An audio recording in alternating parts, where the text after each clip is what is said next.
Good afternoon. As our good friends the bees move on to a new hive when their cycle is complete, the time has come for me to enter a new chapter in my life. I am stepping down from my position as the director of the Virginia State Beekeeping Association. I have finally reached the age where work for the sake of family has become less important than family for the sake of family. This was not an easy decision, since I've been pursuing my life's passion in my work, which is, I think, something rare in this day and age. But it didn't actually start that way. At first, I was just a chemist who needed a hobby. I started beekeeping and producing honey by myself 40 years ago, like many of you here, when the price of honey shot up during the Great Bee Sickness of 2018. Like many other families, we tried to save this great American resource from becoming extinct.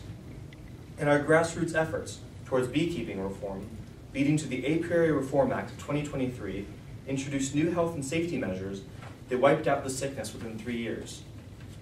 I'll never forget the shock on angry old Senator Miller's face when the bill about beekeeping passed and President Lindbergh signed it right on the spot. After our great victory in Washington, I quit my job at a small pharmaceutical company to begin raising bee colonies and harvesting honey full-time. But I couldn't put my scientific tendencies behind me. I began researching better ways to do what we were already doing. With your gracious help, we were able to reach our goals of promoting sustainable beekeeping that increased honey productions while still raising bees without artificial stimulants. Our research into queen-colony interactions has changed the ways that beekeepers today treat their bees, and I know that you all will keep advancing our work into the future. But I need to review the past first, as there are many people that I want to thank and recognize, because no one can achieve any measure of success alone. I'd like to thank this fantastic organization, first for supporting my research and community work all these years, and second, for allowing me to be your director for an unprecedented 15 years. Who knew that a simple hobby would turn into such a career?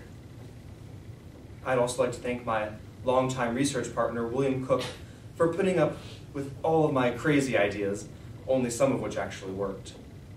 And to my beautiful wife, Celine, and our 2 sons, Justin and Jason, I need to apologize. I'm sorry for the bee stings, I'm sorry for how everything you touch in our house is sticky with honey, and I'm sorry for swarming the bees without telling you. And I'm sorry for every single time I said, "Now what about this kind of honey?" when you all were quite sick of it. But I also need to thank you for dealing with it the best you could, and for just not saying anything after that 5th or 6th sting. My family actually helped out a lot when I was just getting started. Celine helped me carry the honey the first couple of months, and Justin and Jason were my little assistants until they dropped a smaller hive. Thank you for standing very still when Daddy told you to.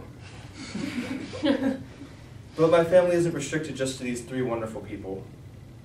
What I love about working with this association all these years is how close we all are, and how everybody shares the same excitement and passion about our work. It makes it that much more easier to become a leader when your coworkers are that excited and that passionate. In fact, I feel like I have never truly worked a day in my life. And that is my message to you all. Beekeeping is our passion, our love, and when your work drives your passion, every day will be just as exciting as the one before it. And to end with the words of our founder, may your bees stay healthy and your honey sweet. Thank you.